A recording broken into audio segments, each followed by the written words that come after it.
Is your HP Smart Tank printer showing offline and not printing?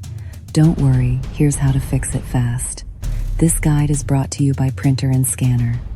For expert help, call 1-888-510-8176.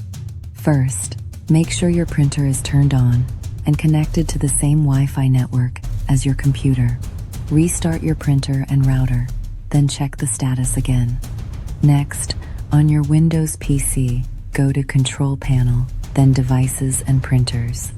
Right-click your HP Smart Tank printer and select Set as Default Printer. Also make sure Use Printer Offline is unchecked. Still offline?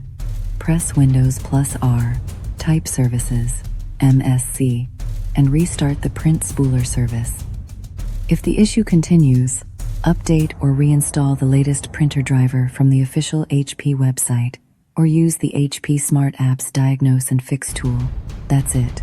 Your printer should now be back online and ready to print. For professional support, call Printer and Scanner at 1-888-510-8176.